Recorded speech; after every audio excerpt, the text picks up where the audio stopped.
cold-hearted millionaire sees a homeless woman soothing his crying son. Unaware she's the ex-wife he abandoned years ago before anything else. If you're watching this from a place of struggle, know that you're not alone. Drop a heart below. The gentle autumn breeze carried fallen leaves across Jefferson Park as Emma Davis pulled her worn cardigan tighter around her thin frame. At 52, she looked nearly a decade older, life's hardships etched into the premature lines on her face. Her once vibrant auburn hair now streaked with gray and cut unevenly. She sat on her usual bench, the one with the chipped green paint and the view of the playground. Emma's weathered hands clutched a small paper bag containing half a sandwich, her dinner for the evening before returning to the shelter. The last 7 years had stripped her of everything but her dignity, which she clung to with fierce determination. A child's laughter pierced the melancholy afternoon. Emma looked up to see a small boy, perhaps 6 years old, chasing pigeons with unbridled joy.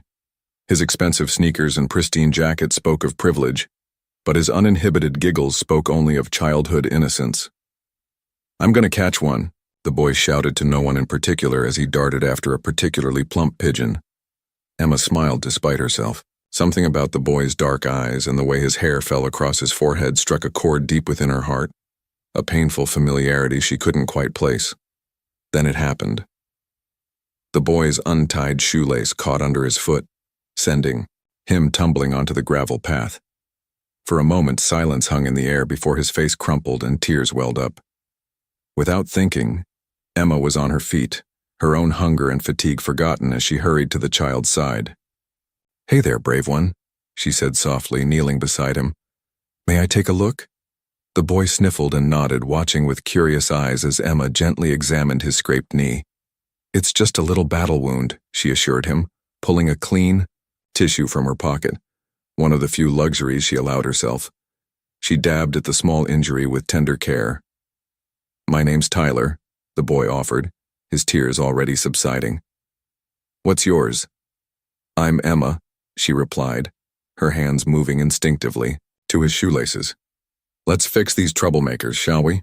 Tyler watched in fascination as Emma tied his laces in a peculiar double-loop pattern. "That's not how Daddy does it," he observed. "It's a special knot," Emma explained.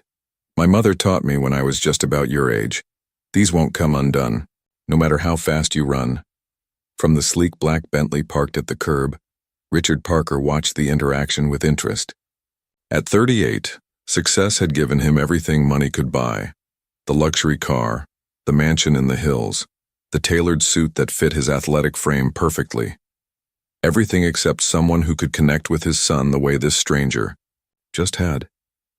The woman's genuine care for Tyler stirred something in Richard, a memory perhaps, or a longing.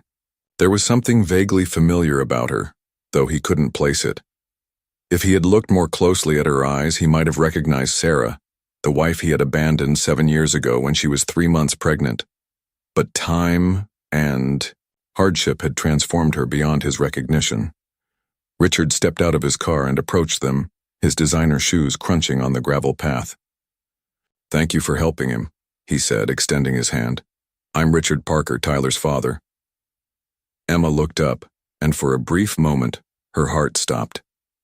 Emma's fingers trembled slightly as she accepted Richard's outstretched hand. His touch, once so familiar, now felt like that of a stranger. 7 years had changed him too. Silver threads now wove through his dark hair at the temples, and fine lines framed his eyes. Most noticeable was the thin scar that ran along his left jawline, the result of an accident she knew nothing about. "Emma Davis," she replied, her voice steady despite the storm raging inside her. She had practiced this moment in her mind countless times, yet nothing had prepared her for the reality of standing before the man who had abandoned her and their unborn child. "Daddy, she tied my shoes with magic knots," Tyler exclaimed proudly, displaying his sneakers. "Can she come have dinner with us, please?" Richard laughed, that same rich laugh that once made her heart soar. "Tyler, we can't just invite strangers to dinner." But she's not a stranger anymore. She's Emma. The boy's logic was impeccable in its simplicity. Richard studied Emma's face, searching for something he couldn't quite identify. Well, Ms. Davis, it seems my son has made up his mind. Would you join us for dinner? It's the least I can do to thank you for taking care of Tyler. Every instinct told Emma to refuse, to walk away before she was pulled deeper into this cruel twist of fate. Yet the chance to spend time with the son she never knew outweighed all reason. I'd be honored, she said quietly. 30 minutes later, they sat in a modest family restaurant, Richard's concession to her visible discomfort when he initially suggested his usual upscale establishment. Tyler chatted animatedly between them, building a bridge across 7 years of absence. Do you have kids? Richard asked during a lull in conversation, casually cutting into his steak. Emma set down her fork, memories flooding back with painful clarity. Richard standing in their small apartment, face contorted with anger. This baby is just another burden I can't afford right now, he had shouted. How do I even know it's mine? The door slamming behind him had been the last she'd heard until his lawyer contacted her months later. No, she answered finally. No children. Tyler piped up. Dad adopted me when I was a baby. My birth mom couldn't take care of me. Emma's knuckles whitened around her water glass. So that was the story he had crafted. Is that so? She managed, her eyes meeting Richard's across the table. Richard shifted uncomfortably. It's a bit more complicated than that. Tyler's mother was going through a difficult time. I was in a position to provide him with stability, a partial truth, the most dangerous kind of lie. As Tyler became absorbed in his dessert, Richard leaned forward. It's strange, he said softly, but Tyler rarely takes to people the way he has with you. He's usually quite shy around strangers. He's not shy around me because we share the same blood, Emma thought bitterly. Children have good instincts, she replied instead, watching Tyler. His eyes, her eyes, focused intently on constructing the perfect ice cream spoonful. When dinner concluded, Richard handed her his business card. Tyler's nanny just gave notice. Last week I've been interviewing candidates, but... He glanced at his son, who was holding Emma's hand. Would you consider coming by tomorrow to discuss the position? I have a feeling you'd be perfect. The universe had a cruel sense of humor. Here was Richard unknowingly inviting his abandoned wife to care for the child he had taken from her. I'll think about it, Emma said, her mind already racing with possibilities. As their car pulled away, Tyler waved enthusiastically from the window. Emma raised her hand in return, tears threatening to spill.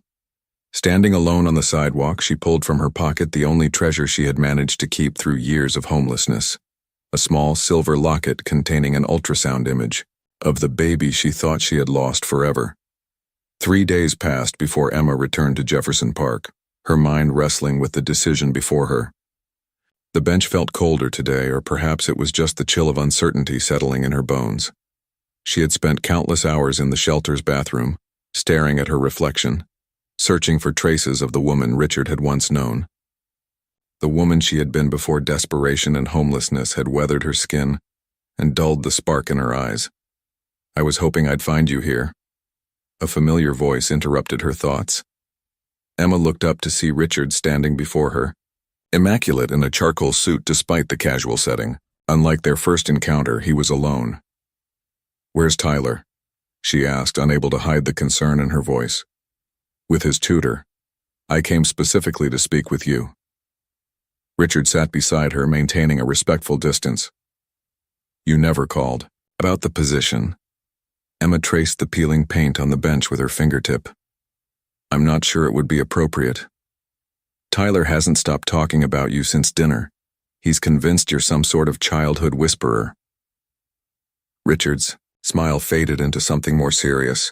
The truth is, Ms. Davis, my son doesn't connect easily with adults. His previous nanny was efficient but cold. Tyler needs someone who sees him, really sees him. Of course I see him, Emma thought. He has my eyes, my temperament, my habit of tilting his head when he's curious. What exactly would this position entail? She asked carefully. Live-in childcare. You'd have your own room in the East Wing, all meals provided, weekends off unless previously arranged. Richard named a salary that made Emma's breath catch, more money than she had seen in years. Tyler's in first grade. He needs someone after school, someone to help with homework, prepare meals when I'm working late, that sort of thing. The possibility of living under the same roof as her son was intoxicating. Yet the thought of facing Richard daily, pretending to be a stranger, made her stomach twist. "Why me?" she asked directly. "You know nothing about me. My background, my qualifications." Richard's gaze drifted across the park. "Sometimes you have to trust your instincts. Mine are saying you're exactly what Tyler needs right now." He paused. "Unless there's something in your past I should know about? Like the fact that I'm your ex-wife? That you abandoned me when your first business failed, accusing me of being a burden? That you somehow managed to take our baby while I was unconscious after birth complications?" "Nothing relevant to childcare," Emma replied evenly. "Then what's holding you back?" The question hung between them. Emma weighed her options carefully. Refusing meant continuing her precarious existence in shelters, scraping by on minimum wage jobs when she could find them. Accepting meant a chance to know her son, to understand how Richard had found him, to eventually reveal the truth when the time was right. And Richard clearly didn't recognize her. The Sarah he had left was a vibrant woman of 35 with bright eyes and unwavering confidence.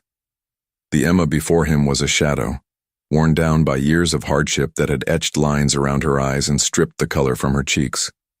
"I'll need references," Richard continued, mistaking her silence for negotiation. "Background check is standard, of course." Emma tensed. A thorough background check might reveal her true identity. "I've been transient for some time. My documentation is limited." Richard studied her with newfound curiosity. "You're running from something." "Not running. Just trying to rebuild." At least, that wasn't a lie. After a moment, Richard nodded. "We all have chapters we'd rather not revisit. I'm willing to waive the formal background check if you can start immediately. Tyler's been difficult since Jessica left." Emma took a deep breath. "I'll need to collect my things. I can have someone accompany you." "That won't be necessary," she said quickly, thinking of the shelter. "I travel light these days." As they stood to leave, Richard handed her a piece of paper with an address. "Tomorrow morning, 9 o'clock. We'll consider it a trial period, for both of us." Emma watched him walk away, his confident stride unchanged by the years. She opened her locket, gazing at the grainy ultrasound image. "I'm coming, little one," she whispered. "After all this time, I'm finally coming home to you." The iron gates of the Parker estate parted silently as the taxi approached, revealing a sweeping driveway lined with perfectly manicured maple trees. Emma clutched her worn backpack tightly against her chest, containing everything she owned in the world. 3 changes of clothes, a dog-eared paperback, and her precious locket safely tucked into an inner pocket. "Quite the place," the driver commented, whistling low as the sprawling mansion came into view. "Someone's expecting you?" Emma nodded, her throat too dry for words. The house was exactly as she had imagined it during those long nights in the shelter, the home Richard would have built after his second company succeeded, the home that should have been hers too, the home where her child had grown without her. The taxi crunched to a stop on the circular gravel driveway. Emma paid with crumpled bills saved from her last cleaning job, ignoring the driver's pitying glance at her shabby appearance against the backdrop of such opulence. The massive oak door swung open before she could knock. A stern-faced woman in her 60s stood in the doorway, her gray hair pulled into a tight bun, her posture rigid as a soldier's. "Ms. Davis, I presume?" The woman's eyes traveled from Emma's scuffed boots to her faded jacket, making no effort to disguise her assessment. "I'm Margaret Wells, the housekeeper. Mr. Parker informed me of your arrival." "Thank you for—" Emma began, but Margaret had already turned and started walking down the marble-floored hallway. "Mr. Parker has been called to an emergency meeting. He asked me to show you to your quarters and acquaint you with the household routines." Margaret's voice echoed against the high ceilings. "Tyler is currently at school. You'll meet him when he returns at 3. Emma followed in silence, trying not to gape at the surroundings. Original artwork adorned the walls and plush carpets muffled their footsteps as they climbed the grand staircase. Family photos lined the upper hallway, all featuring Richard and Tyler at various ages, starting from infancy. Emma paused at one showing a 3-year-old Tyler on Richard's shoulders at what appeared to be a carnival. That was taken at Tyler's first Founders' Day festival, Margaret offered, noticing Emma's interest. Mr. Parker has been a devoted father since the adoption. Adoption?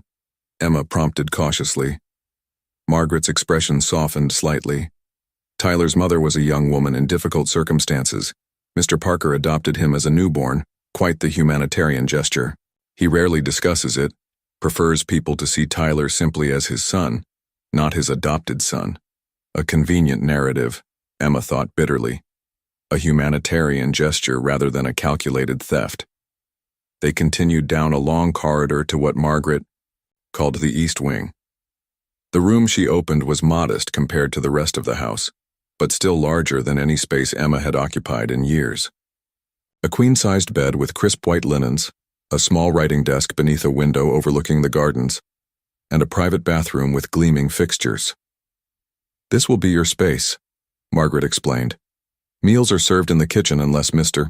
Parker requests your presence in the dining room. Your responsibilities primarily concern Tyler, though I expect common areas you use to be kept tidy." Emma set her backpack on the bed. "Thank you, Margaret." The housekeeper lingered in the doorway. "Mr. Parker mentioned your background check was waived. That's unusual." "I understand your concern," Emma replied carefully. "I assure you, my only interest is Tyler's well-being." Margaret's lips thinned. "Many have come and gone in this house. Ms. Davis, Tyler has had enough inconsistency. If you're not planning to stay, better to leave now before he becomes attached." With that parting wisdom, Margaret left, closing the door softly behind her. Alone at last, Emma sank onto the bed, emotions threatening to overwhelm her. She unzipped her backpack with trembling hands and removed a small plastic bag from its hidden compartment in the lining. Inside was her treasure. The locket, yes, but also a birth certificate folded and sealed in waterproof plastic, preserved through homeless shelters and rainstorms. The one piece of evidence she had managed to keep of her child's existence. Emma carefully placed these items in the drawer of the bedside table, then moved to the window. From here she could see a playground set in the backyard, a swing, slide, and climbing structure that would be any child's dream. "My son lives here," she thought, pressing her palm against the cool glass. "He has everything I couldn't give him, except the truth." The digital clock on the nightstand showed 10:45 a.m. Just over 4 hours until she would see Tyler again, this time as his caretaker, an official role in his life, however false the pretense. "One step at a time," she whispered, to herself, the mantra that had carried her through 7 years of loss and survival. One step at a time. Does this letter make the "b" sound or the "d" sound? Tyler frowned at the worksheet spread before him, his small finger hovering uncertainly between 2 letters. "Look at it carefully," Emma encouraged gently. "Remember the trick we practiced? The B has the belly first, then the tall line. The has the tall line first, then the belly." Tyler's face brightened. "So this one's a B." He circled it triumphantly and grinned up at Emma, revealing a gap where a front tooth had recently fallen out. 3 weeks had passed since Emma moved into the Parker mansion, and each day brought new discoveries about her son. Tyler struggled, with letters that mirrored each other, B and D, P and Q, a classic sign of dyslexia that Richard either hadn't noticed or had chosen to ignore.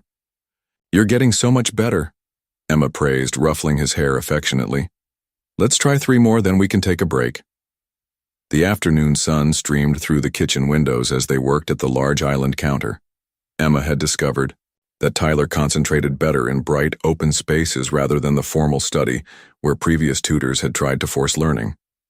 It was one of many small adjustments she'd made to his routine, adjustments based on research she'd done years ago during her pregnancy, when she'd dreamed of teaching her child herself. "Miss Davis," Margaret's voice interrupted their session.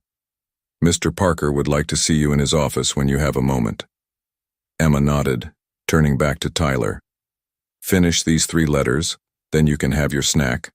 I'll be right back. Richard's office occupied the southwest corner of the house, with floor-to-ceiling windows offering views of both the mountains and the meticulously landscaped backyard. He stood as Emma entered, gesturing to a chair across from his imposing desk. Tyler's teacher called today. He began without preamble. She says he's shown remarkable improvement in the past few weeks. She mentioned techniques he's using to distinguish letters, techniques she didn't teach him. Emma met his gaze steadily. I noticed he was struggling with certain letters. The methods I'm using are fairly standard for children with dyslexic tendencies. Richard's expression shifted from curiosity to concern. Dyslexia? No one has ever suggested. It's often overlooked, especially in bright children who compensate in other ways. Tyler memorizes everything he hears. He's been getting by on his exceptional memory rather than actual reading. Richard leaned back, in his chair, running a hand through his hair, a gesture so familiar it made Emma's heart ache. I've had him tested for everything. How did everyone miss this? You have to know what you're looking for, Emma said softly. And you have to spend enough time watching how he approaches reading, not just what he achieves. For a moment, Richard seemed lost in thought. Then he refocused on Emma with newfound respect. Where did you learn about this? You mentioned your background was complicated. Emma had prepared for this question. I studied early childhood education before my circumstances changed. I never completed my degree, but I retained the knowledge. It wasn't entirely a lie. She had been halfway through her teaching degree when she married Richard, then put her education on hold to support his first business venture, the one that failed and triggered his abandonment. Well, whatever you're doing, it's working. Richard stood and walked to the window, watching Tyler play outside with the family's golden retriever. He's happier too, more confident. He's an amazing child, Emma said, unable to keep the pride from her voice. Richard turned to her with an unexpected smile.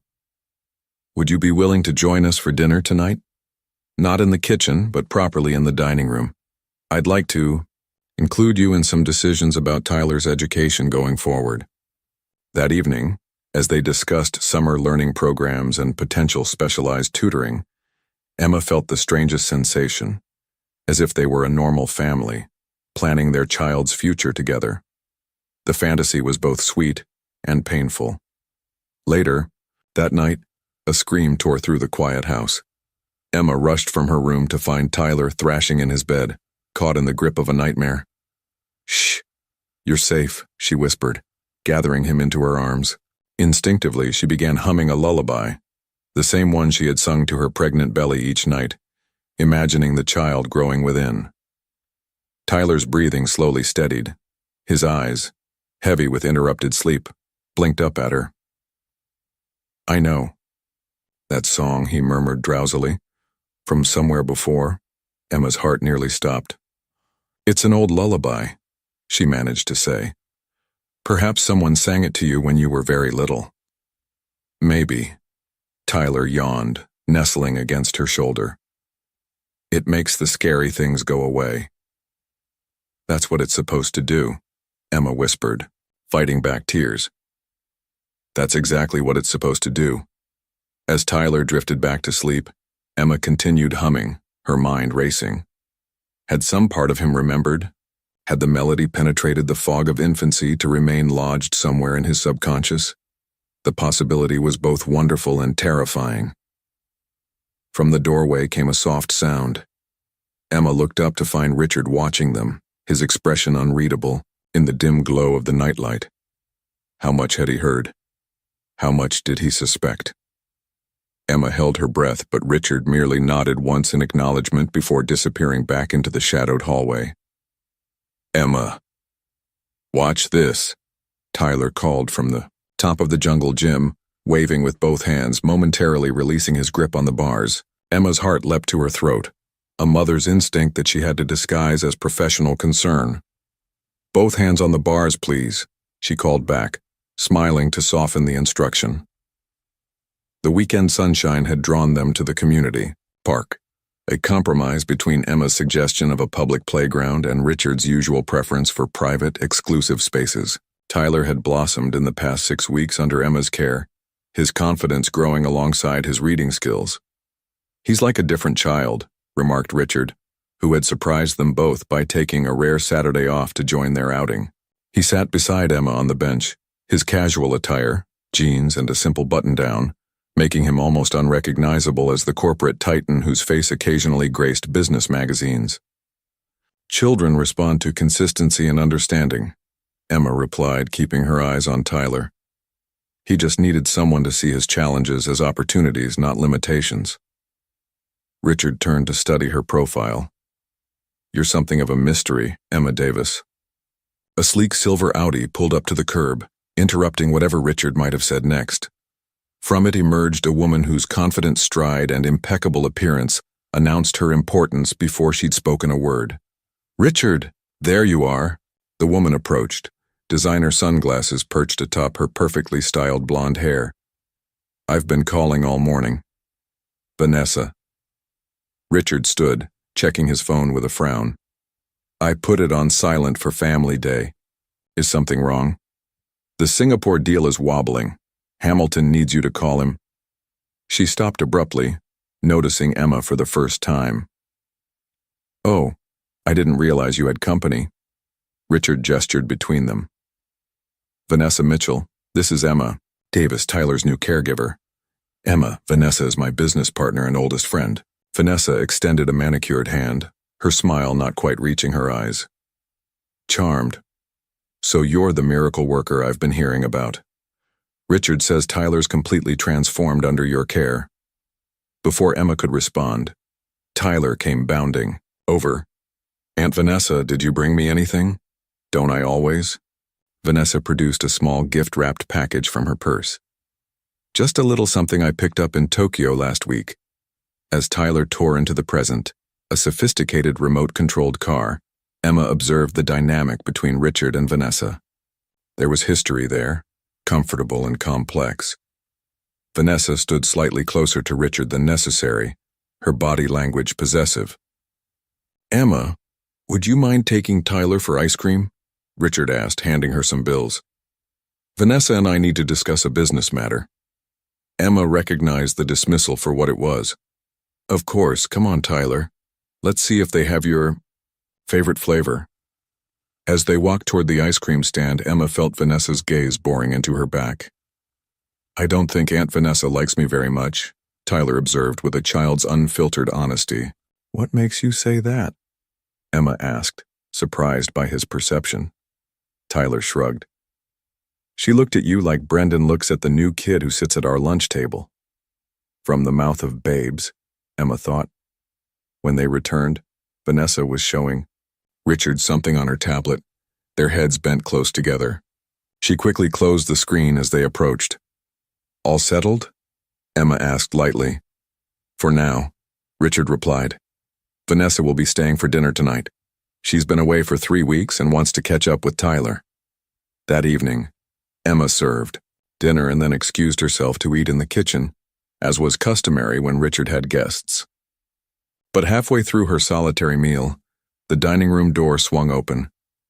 "Join us, please," Richard insisted.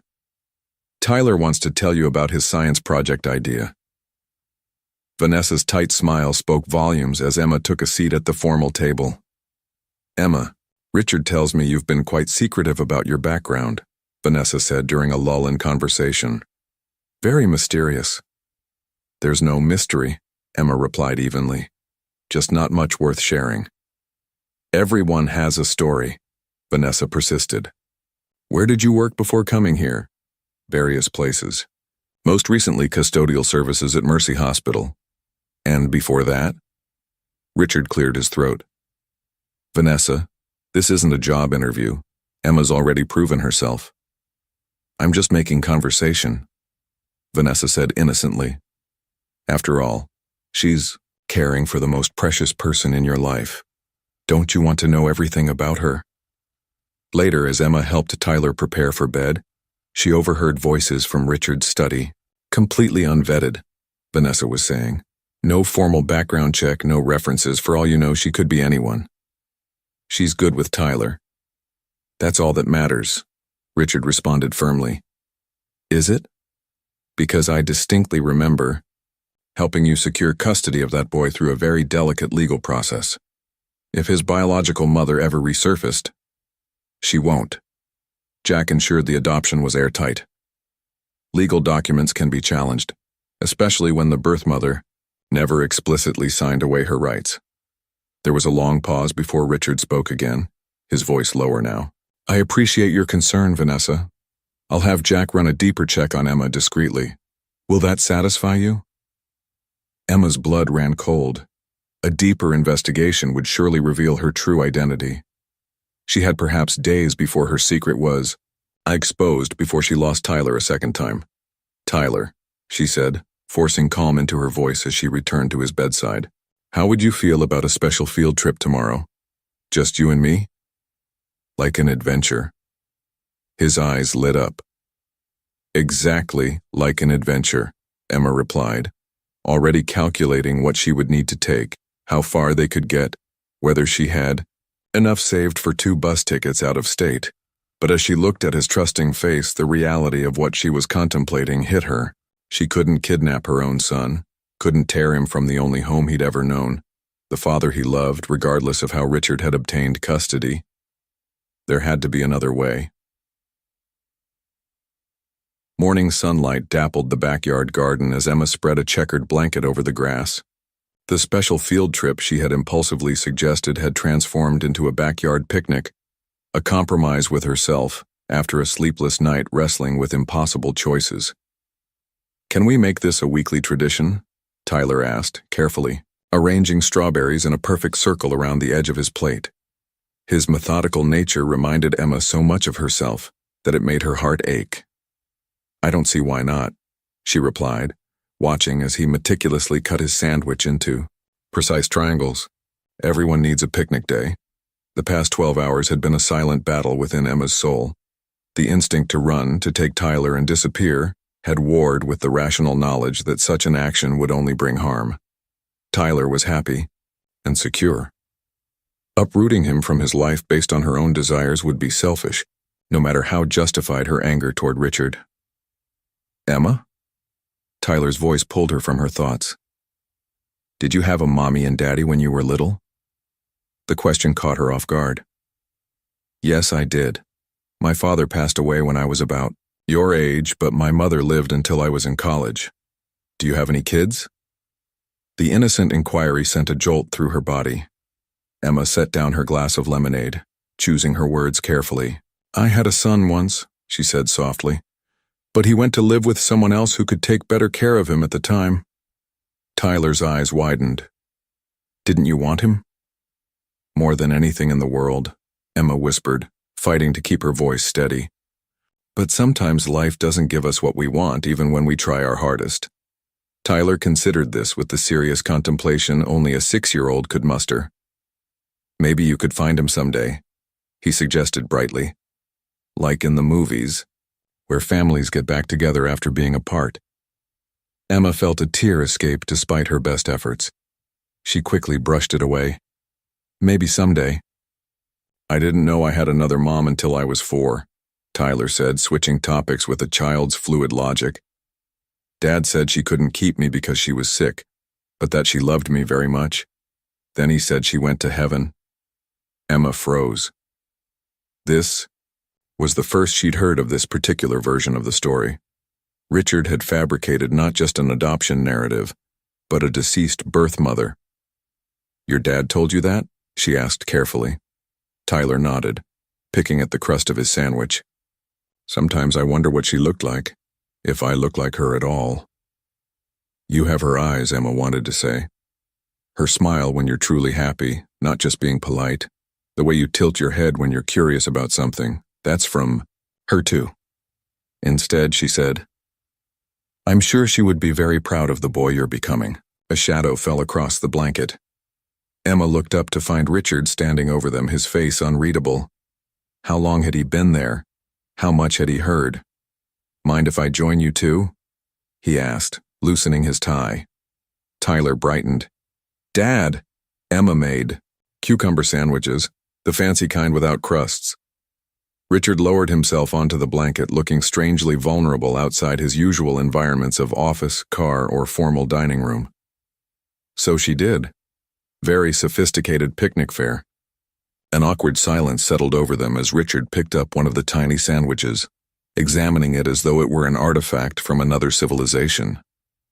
"We were just talking about families," Tyler announced, unaware of the tension vibrating between the adults. "Emma had a little boy once, but he went to live with someone else. Isn't that sad, Dad?" Richard's eyes shot to Emma's face. Yes, that is sad." Emma kept her expression neutral, though her heart hammered against her ribs. "It was a long time ago."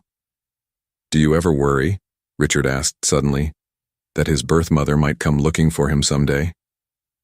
The question hung in the air between them. Was he speaking as Richard to Emma, or was he unconsciously addressing Sarah? "I imagine that's always a concern in adoption cases," Emma replied carefully. "It is." Richard set down his sandwich untouched. "I've always feared that someday, Tyler's biological mother might reappear and try to reclaim him, that she might have regretted her decision, or that her circumstances might have changed." "They weren't decisions," Emma wanted to scream. "You took him while I was unconscious. You manipulated the system when I was at my most vulnerable." Tyler looked between them, sensing the shift in mood. "But you'd never let me go, right, Dad?" Richard pulled his son into a tight embrace. "Never. You're my son, Tyler. Nothing will ever change that." Over the boy's shoulder, Richard's eyes met Emma's, filled with a fierce protectiveness that was both admirable and infuriating. He truly loved Tyler. That much was undeniable. But that love had been built on deception and theft. "I have the best idea," Tyler exclaimed, breaking free from his father's arms. "Let's all play catch. I'll get my baseball." As he dashed toward the house, Richard's phone rang. He checked the screen and sighed. "I have to take this. It's Jack, my attorney," he explained to Emma. "Something about those contracts we discussed." Emma nodded, her momentary courage faltering. Had Vanessa already set the investigation in motion? How much time did she have left in her son's life? "We'll continue this conversation later," Richard said, his tone making it clear he meant their discussion about her son, not the picnic plans. As he walked away, phone pressed to his ear, Emma closed her eyes and took a deep breath. The truth hovered on her lips, ready to spill out at any moment. But the time wasn't right. Not yet. Not until she understood exactly how Richard had managed to take Tyler from her, and what legal recourse she might have to stay in his life once the truth emerged. Tyler raced back, baseball glove on one hand, ball in the other, his face alight, with the simple joy of having both adults he cared about most in one place, sharing his day. If only he knew. The ornate grandfather clock in the hallway chimed 3 times as Emma folded the last of Tyler's laundry. 2 months had passed since she'd entered the Parker household, each day deepening her bond with her son while increasing her anxiety about discovery. The background check Richard had mentioned to Vanessa had apparently been delayed. Emma had overheard him telling his business partner that Jack was swamped with the merger case. A temporary reprieve, but nothing more. The doorbell's resonant chime echoed through the house. With Margaret out running errands and Richard at the office, Emma set aside the laundry basket and went to answer it. A tall man in his early 60s stood on the doorstep, his silver hair and tailored suit projecting authority tempered by kind eyes behind wire-rimmed glasses. "Good afternoon," he said with a warm smile. "I'm Jack Reynolds, Richard's attorney. I have some documents he asked me to drop off." Emma's stomach clenched. Jack Reynolds, the very man Richard had mentioned, helped secure Tyler's adoption, the legal architect of her separation from her child. "Of course," she managed, stepping aside. "Please come in. Mr. Parker is at the office, but he should be home within the hour. Would you like to wait?" Jack entered, glancing around appreciatively. "Beautiful home, isn't it? I remember when Richard purchased it, just before Tyler came into his life. He wanted a proper family home. He studied Emma with interest. I don't believe we've met. Are you the new nanny Richard mentioned? Emma Davis, she confirmed, leading him toward Richard's study. I've been with Tyler for about 2 months now. Jack paused, his head tilting slightly. Davis, you seem familiar somehow. Have we met before? A cold wave of fear washed over Emma. I don't believe so. I would remember meeting Mr. Parker's attorney. Perhaps you just remind me of someone, Jack mused, following her into the study. I've been practicing law for 35 years. Faces begin to blur after a while. Emma gestured to a leather armchair. May I offer you something to drink while you wait? Coffee would be wonderful. Black, please. He set his briefcase on Richard's desk, removing a folder. Just some custody renewal paperwork, standard procedure. Emma froze halfway to the door. Custody renewal? Jack looked up, a flicker of surprise crossing his face. Yes, although renewal is perhaps the wrong term. It's more of a formality at this point, the final step in making Richard's guardianship permanent, I thought. Isn't the adoption already finalized? Emma asked, struggling to keep her voice casual. Jack studied her with newfound interest. Richard must trust you a great deal to discuss Tyler's situation. He seemed to debate with himself before continuing. The circumstances were unusual. Tyler's birth mother never formally surrendered her parental rights. She disappeared from the hospital after delivery, which allowed Richard to petition for emergency custody. The room seemed to tilt slightly. Emma steadied herself against the doorframe, memories flooding back, the premature labor, the emergency C-section, waking groggy and in pain to be told her baby was being temporarily placed in state custody due to her unstable living situation. But surely they searched for the mother? She asked, her voice barely above a whisper. Extensively, Jack confirmed, though his slight grimace suggested otherwise. But she had no fixed address, no family contacts in her records. She simply vanished. After the required waiting period, Richard was able to petition for permanent custody, given his biological relationship and financial stability. So that was how it happened. Richard had tracked her to the hospital, used his connections to manipulate the system while she was at her most vulnerable, then created a narrative of abandonment. Richard must have been very determined, Emma said carefully. Jack's expression softened. He was, despite their troubled history. I believe Richard always regretted how things ended with Sarah. That was her name, Tyler's mother. When he discovered she was pregnant, something changed in him. He became obsessed with making things right, though, perhaps not in the conventional way. Emma struggled to process this version of events. In Jack's narrative, Richard was nearly heroic, a father determined to care for his child when the mother had supposedly abandoned him. And the mother, Sarah? She never tried to make contact? Emma pressed, needing to understand how her desperate search had been so thoroughly thwarted. Not that I'm aware of, Jack replied, studying her with increasing curiosity. Though between us, the notification procedures were expedited.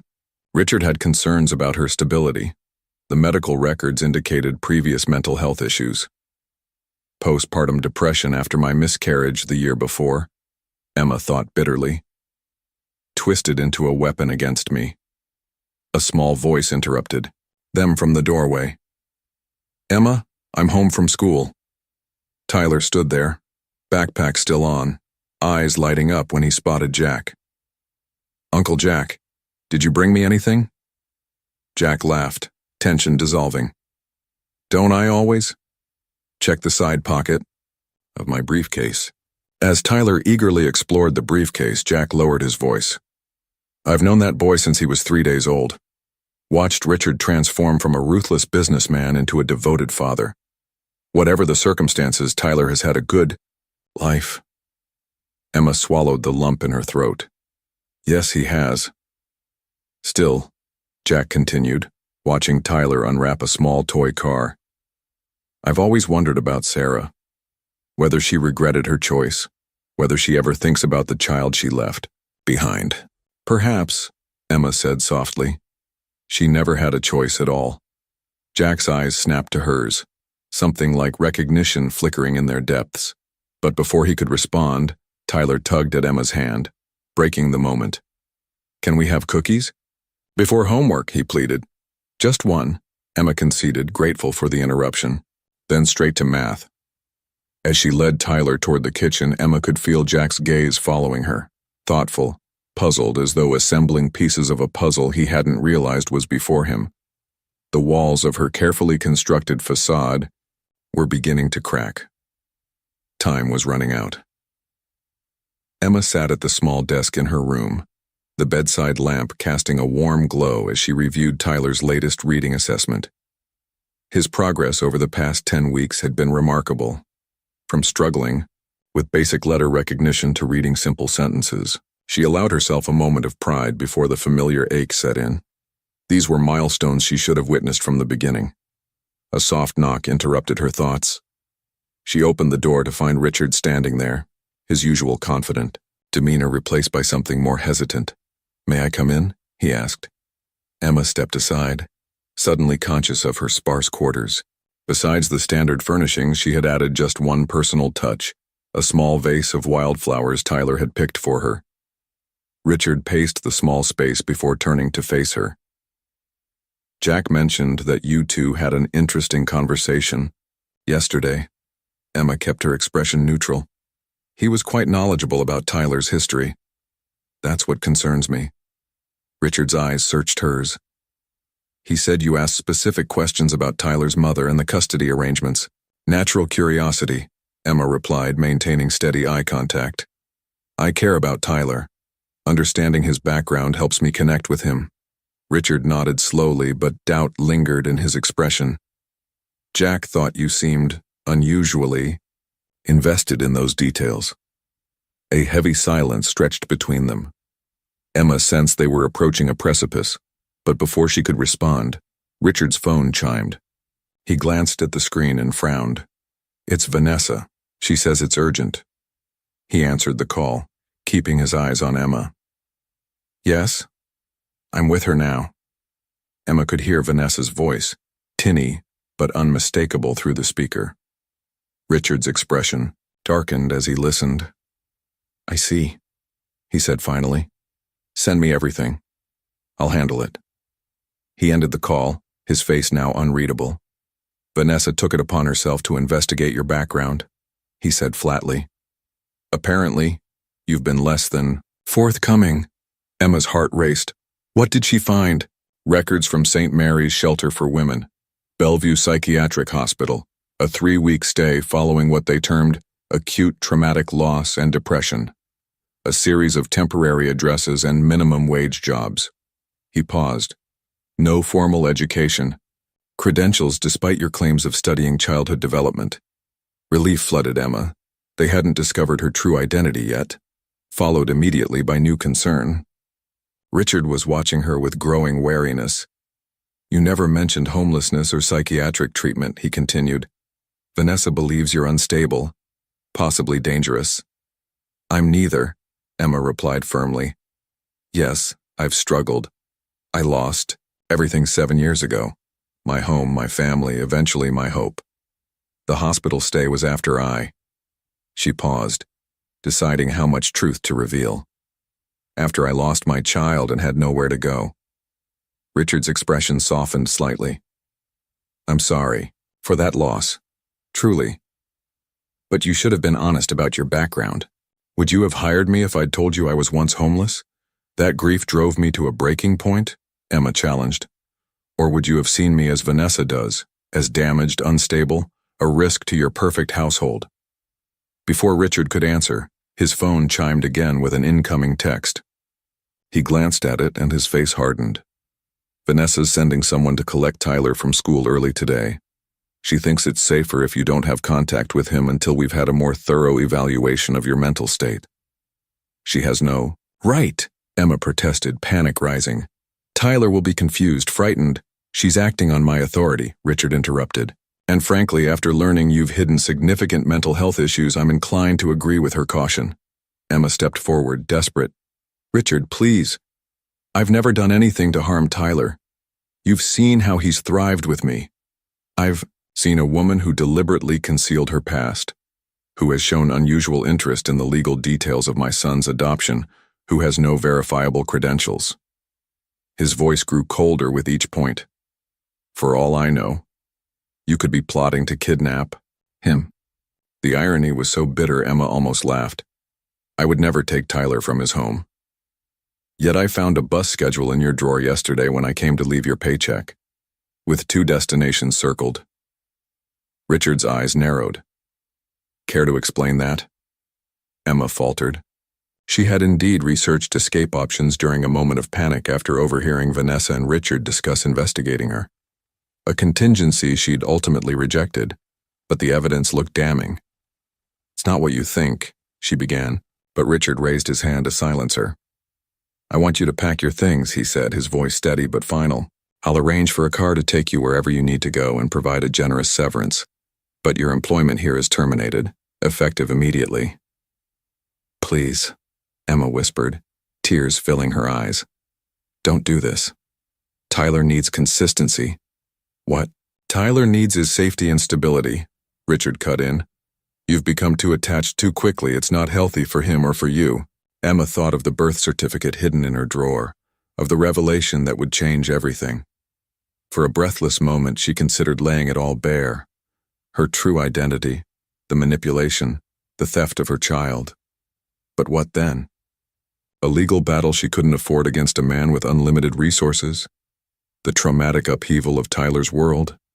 Or worse, being dismissed as delusional, permanently separated from her son with no hope of return? Richard mistook her silence for acceptance. His voice softened slightly. I know you care for Tyler. Show it by making this transition as painless as possible for him. I'll tell him you had a family emergency, another lie to add to the tangled web surrounding her son's life. When can I say goodbye? She asked, her voice barely audible. I think it's better this way, Richard replied. Clean break. As Richard left, closing the door quietly behind him, Emma sank onto the bed, a strange numbness spreading through her body. After 10 weeks of rebuilding a connection with her son, after witnessing his smile each morning and his growth each day she was being cast out again, her character questioned, her stability doubted, her love deemed inappropriate. The cruelest part was that Vanessa wasn't entirely wrong. Emma did have an agenda. She was hiding her true identity. She did want to reclaim her place in Tyler's life, but not like this, not through deception or kidnapping. She had wanted the truth to emerge naturally, when Tyler was ready, when she had gathered enough evidence of Richard's manipulation to ensure she wouldn't lose her son a second time. Now she was left with nothing but the small collection of memories from these precious weeks, and the knowledge that somewhere in this mansion, hidden in a drawer beside her bed, lay the one piece of evidence that could change everything. If only she could reach it before they escorted her out. 3 weeks passed, like a slow-motion nightmare for Richard Parker. The mansion that had once buzzed with Tyler's laughter and Emma's gentle voice now echoed with arguments and tears. Tyler had not accepted Emma's sudden departure with the resignation Richard had hoped for. But why did she leave without saying goodbye? Tyler demanded for what seemed the 100th time, pushing away his untouched breakfast. You said it was a family emergency, but she told me she didn't have any family left. Richard sighed, rubbing his temples. The 5th nanny in 3 weeks had just quit that morning, citing Tyler's unmanageable behavior as the reason. His son's grades were slipping, and the school counselor had called twice with concerns about his emotional withdrawal. Sometimes adults have complicated reasons for the things they do. Richard offered weakly. Emma wouldn't just leave me, Tyler insisted, a stubborn set to his jaw that reminded Richard painfully of Sarah in their early days together. She promised we'd finish my space diorama. Richard's gaze fell on a drawing partially hidden under Tyler's science textbook. He gently pulled it out, a crayon illustration of 3 figures holding hands. The tallest labeled Dad, the smallest Me, and the third, a woman with a warm smile, labeled Mom, with Emma's name written underneath and then erased, though still visible. Something cold settled in Richard's stomach. Tyler, he asked carefully. Did Emma ever tell you she was your mother? Tyler looked confused. No, but sometimes I pretended she was. His lower lip trembled. Is that why she left? Because I pretended? No, buddy, of course not. Richard pulled his son close, guilt washing over him. Had he overreacted? Had Vanessa's suspicions poisoned his judgment? The doorbell interrupted the moment.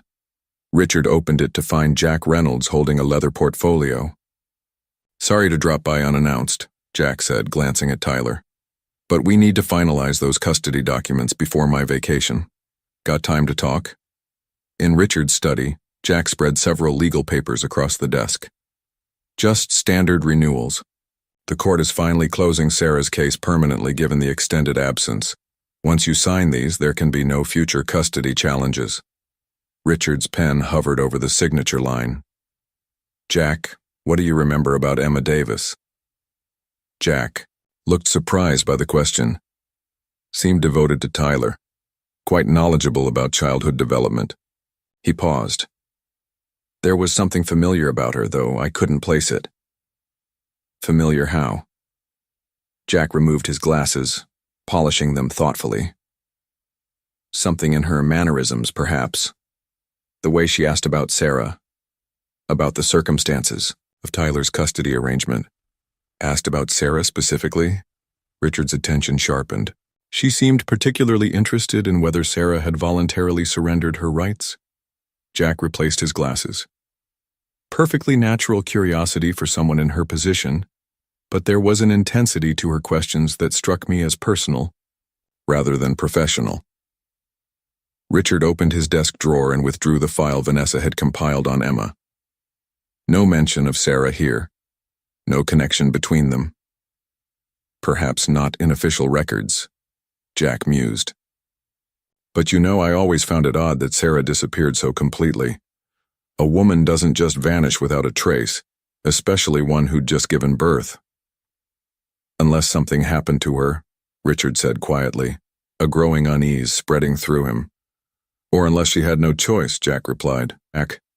Richard, I never asked too many questions about how you obtained initial custody while Sarah was hospitalized. Your instructions were clear. Secure your parental rights by any means necessary. Richard stood abruptly, moving to the window. Emma kept a locket. Tyler mentioned seeing a baby picture inside it, a sonogram. He turned back to Jack, a new urgency in his voice. What if Emma Davis is Sarah Parker? The attorney's eyes widened. That would be. Entirely possible, Richard finished grimly. The timing fits. Emma appeared 7 years after Sarah, disappeared, significantly changed by hardship. She connected instantly with Tyler. His mind raced through implications. I need to find her, Richard, Jack cautioned. If Emma is indeed Sarah, and if she has evidence of any legal irregularities in how you obtained custody, I don't care about the legal implications, Richard interrupted. I care about what I've done. To her. To Tyler. He picked up his son's drawing again, the question mark after mom now painfully clear in its meaning. Tyler had been trying to tell him all along. The fluorescent lights of St. Mary's shelter cast harsh shadows across the worn linoleum floor. Richard stood at the reception desk, out of place in his tailored suit among the desperate and downtrodden who sought refuge here. Emma Davis? The shelter coordinator frowned at her logbook. Yes, she returned about 3 weeks ago. Keeps to. Herself mostly. Works the morning shift at the diner down the street. 20 minutes later, Richard spotted her through the greasy window of Hal's diner. Emma, Sarah, moved efficiently between tables, her hair pulled back in a simple ponytail, her thin frame draped in a faded uniform. The sight of her here, serving coffee to truckers when she should have been helping their son with homework, filled him with a shame so profound it physically hurt. He entered, the bell above the door announcing his presence. Emma looked up, coffee pot frozen mid-pour when she saw him. For a long moment, they simply stared at each other across the crowded diner. 5-minute break, Emma, called the manager, noting the tension. Outside, in the narrow alley behind the diner, Emma crossed her arms defensively. How did you find me? The shelter, Richard replied. Tyler misses you terribly. Emma's expression softened momentarily before hardening again. You made your choice. I'm a risk, remember? I made a mistake. Richard took a step closer, noticing something he hadn't before, a silver chain around her neck disappearing beneath her collar. The locket you always wear? It has a sonogram inside, doesn't it? Emma's hand flew protectively to her chest. Her silence was answer enough. Sarah, Richard whispered. The name hung between them like a physical presence. Emma's eyes filled with tears as she slowly withdrew the locket, opening it to reveal the grainy image of their unborn child. You knew from the beginning, Richard realized. You recognized me in the park that day. You didn't recognize me, she replied bitterly. What does that tell you about what the last 7 years have done to me, Richard? Tech mogul's adoption scandal. Did Richard Parker steal his own son? The headline screamed from every newsstand in the city. Emma stared at the morning paper in horror, her hands trembling as she read the subheading. Hospital employee alleges illegal custody maneuver in Parker adoption case. Her phone rang. Richard, for the 5th time that morning. Have you seen it? He asked when she finally answered. I've seen it, Emma replied quietly. How did this happen? Someone at Memorial Hospital recognized me when I was looking through old records. Apparently my questions raised red flags. Richard's voice was strained. I'm holding a press conference at noon to address the allegations. Outside the shelter, Emma spotted the first news van. Soon there would be more, reporters hungry for the human interest angle, the homeless mother reclaiming her long-lost son. She retreated inside, drawing the blinds. By evening, the story had exploded across all media platforms. Richard's press conference had been a masterclass in crisis management, admitting to finding and legally adopting Tyler when his mother was medically incapacitated, while strategically omitting his role in abandoning Sarah and manipulating the custody documents. Emma's phone lit up with messages from journalists offering exclusive interviews, lawyers offering pro bono representation, even reality TV producers sensing ratings gold. She ignored them all, her only concern being Tyler, who must be confused and frightened by the sudden media circus. A text from Richard arrived. Tyler is asking for you. He's seen your photo on the news. He knows something is happening but doesn't understand what. Please come. Emma closed her eyes, weighing her options. Going public with her side of the story could destroy Richard and traumatize Tyler. Staying silent meant allowing Richard's sanitized version of events to become the accepted narrative. There had to be a middle path, one that prioritized her son's well-being above vengeance or vindication. I'll come, she texted back. But not for you, for Tyler. As she packed her meager belongings, Emma caught her reflection in the cracked mirror. The woman who had entered this shelter 3 weeks ago, broken and defeated, was gone. In her place stood a mother prepared to fight, not with the weapons Richard might expect, but with truth, tempered by compassion for the child caught between them. I want to hate you, Emma said quietly. They sat in Jack Reynolds' office, neutral territory, in the storm that had engulfed their lives. Outside, reporters maintained their vigil, cameras trained on the building's entrance. You have every right to, Richard replied, his usual confidence absent. What I did was unforgivable. Jack cleared his throat. Perhaps we should focus on practical matters. The media attention makes a quiet resolution impossible now. Emma leaned forward. Let me be clear. I'm not here to destroy Tyler's world. He knows you as his father. That won't change. But I took him from you, Richard said, the admission hanging heavy in the air. I convinced myself I was saving him from an unstable situation. But the truth is, I created that instability when I abandoned you. Yes, you did. Emma's voice was controlled despite the anger beneath. You left me pregnant and destitute. Then you manipulated the system when I was at my most vulnerable. Richard couldn't meet her eyes. After my first business failed, I was broken. When I heard you were pregnant, something snapped. I convinced myself the child couldn't be mine, that you were trying to trap me. He paused. By the time I realized the truth, months had passed. I tried to find you, but you'd disappeared. Because I had nowhere to go, Emma countered. I was sleeping in my car until it was repossessed. When I went into premature labor, I was malnourished and severely anemic. Richard's face contorted with guilt.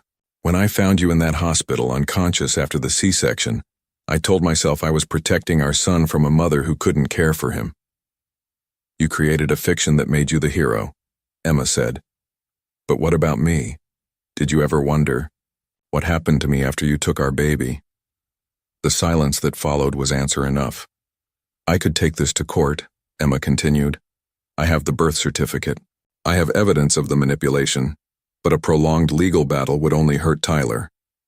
She straightened her shoulders. So, here's what's going to happen. We establish shared custody. I become part of Tyler's life, officially, legally, and you acknowledge publicly what really happened. Richard nodded slowly. And Tyler? How do we tell him the truth? With honesty, Emma replied. And with compassion. Together. So, Emma is my real mom? Tyler sat cross-legged on the couch, looking between Richard and Emma with confusion clouding his young face. Dr. Melissa Jenkins, the child psychologist they had engaged, nodded encouragingly from a nearby chair. Yes, Richard answered gently. Emma is your biological mother. Her name was Sarah when you were born. Tyler's brow furrowed. But you said my mom died. Richard winced. That was a story I made up. I was wrong to lie to you. Emma's been your mother all along, Dr. Jenkins added softly. She just wasn't able to be with you until recently. Why didn't you tell me when you came to work? Here? Tyler asked Emma, hurt evident in his voice. Emma moved closer, though still giving him space. I wanted to get to know you first, she explained. I needed to be sure that learning the truth would make you happy, not confused or upset. Were you ever going to tell me? Yes, Emma assured him. I was just waiting for the right time. Tyler processed this, his small face serious with concentration. So do I have two moms now? Richard exchanged a glance with Emma. No, buddy. You have one mom, Emma. The story about another mom who passed away. That wasn't true. I'm sorry I lied to you. Tyler's eyes filled with tears. You lied? About something that big? I did, Richard admitted, his voice thick with emotion. And I was wrong, very wrong. The room fell silent except for Tyler's sniffles, then, surprising them all, he turned to Emma. Can I see it? The baby picture you keep in your necklace? With trembling fingers, Emma unclasped the locket and handed it to him. Tyler stared at the sonogram image intently. That's really me? When I was still in your tummy? That's you, Emma confirmed softly. I carried this picture with me every day for 7 years so I would never forget you. Tyler traced the grainy image with his fingertip. I was very small, but perfect, Emma whispered. Absolutely perfect. Tyler looked up, his eyes moving between the two adults, the father who had raised him and the mother who had been searching for him. His world had just been turned upside down, yet somehow in his child's wisdom, he seemed to understand something the adults had missed. We can still be a family, right? Just a different kind of family? The autumn leaves danced across Jefferson Park, gold and crimson against the fading green of summer. 3 months had passed since the truth had shattered, and then rebuilt their lives in ways none of them could have imagined. Emma adjusted her scarf against the October chill as she watched Tyler race toward the playground, his energy boundless, as always. She sat on what she now thought of as their bench, the same green-painted seat where this journey had begun when a little boy with untied shoelaces had tumbled into her life. Sorry I'm late, Richard said, settling beside her with a respectful distance between them. The board meeting ran long. It's fine, Emma replied. We just got here ourselves. The awkwardness that had characterized their early interactions had gradually transformed into something approaching comfortable coexistence. The custody hearing last week had formalized their arrangement, shared legal custody, with Tyler dividing his time between Richard's mansion and Emma's new apartment just 10 minutes away. "How's the apartment working out?" Richard asked, his eyes tracking Tyler as he conquered the jungle gym. "It feels like home," Emma said simply. She didn't mention that some mornings she still woke up believing she was back at the shelter, the comfort of her new life seeming too fragile to be real. The apartment had been part of their settlement, a fair arrangement that acknowledged the years of hardship Richard's actions had caused while avoiding a public legal battle that would have only hurt Tyler more. Emma had also received a substantial financial settlement, most of which remained untouched in a trust while she pursued the teaching degree she had abandoned 7 years ago. "Tyler's teacher called yesterday," Richard said. "His reading has improved again. She said whatever techniques you're using, they're working wonders." Emma smiled. "He's a natural learner once you understand how his mind works." They fell into silence, watching their son. Tyler had adjusted to the new reality with the remarkable resilience of childhood, though there had been difficult moments. Questions about why Emma had let Daddy take him, nightmares that left him calling for both parents, confusion about where home truly was. "Dad! Emma! Watch this," Tyler shouted, preparing to descend the slide head first. "Feet first, please," they called in unintentional unison, then exchanged surprised glances that melted into cautious smiles. As Tyler raced over to join them, Emma noticed he was wearing the new sneakers they had purchased together last weekend, his first shopping trip with his mother. "Can you show Emma how I taught you to tie your shoes?" Richard asked. Tyler beamed. "Actually, I want to show Dad how you tie them, Emma. The special way that never comes undone." Emma demonstrated the double loop technique, guiding Tyler's small fingers through the motions. Richard watched with genuine interest, this simple skill a bridge between their separate relationships with their son. "I'm going to show Liam," Tyler announced, spotting his friend from school. He dashed off, leaving his parents in a moment of unexpected privacy. Richard reached into his pocket and withdrew Emma's locket, the one containing the sonogram that had been her only connection to Tyler for 7 years. "You left this at the BAME house last week," he said, placing it in her palm. "I had it cleaned and the chain repaired." Emma opened it, surprised to find a second photograph now accompanying the sonogram. A recent picture of Tyler between his parents at the zoo, all three smiling despite the complicated emotions behind their expressions. I thought, you might want both the beginning and the present," Richard explained awkwardly. "Thank you," Emma said, genuinely touched by the gesture. In the distance, Tyler was explaining something to his friend with animated gestures. "This is my family," they heard him say clearly across the playground. "We didn't start out together, but we ended up together." Richard's eyes met Emma's over those innocent words. There was no romantic reconciliation between them. Too much had happened, too many wounds still healing. But something else had formed. A mutual respect born of shared love for their son.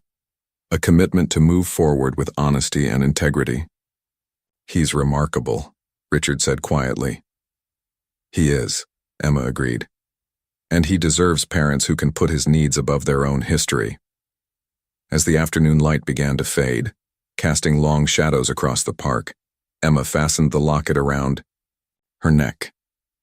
The weight of it felt different now, no longer a burden of loss but a testament to perseverance, to the strange and winding path that had led her back to her child. Tyler ran back to them, cheeks flushed with exertion and happiness. "Can we get hot chocolate, all three of us?" Emma looked to Richard, who nodded. "I think that sounds perfect," she said, taking her son's hand. They walked together toward the park exit, not as the family they might have been in another life, but as the family they had chosen to become in this one, bound by a child's love and the tentative hope that truth, however painful, could ultimately lead to healing. In her pocket, Emma carried her acceptance letter to the teaching credential program. In Richard's briefcase were the documents for his company's new family-friendly policies, and between them walked Tyler, secure in the knowledge that he was deeply loved, not just by one parent, but by two who had finally found a way to put the past behind them, not for their sakes, but for his.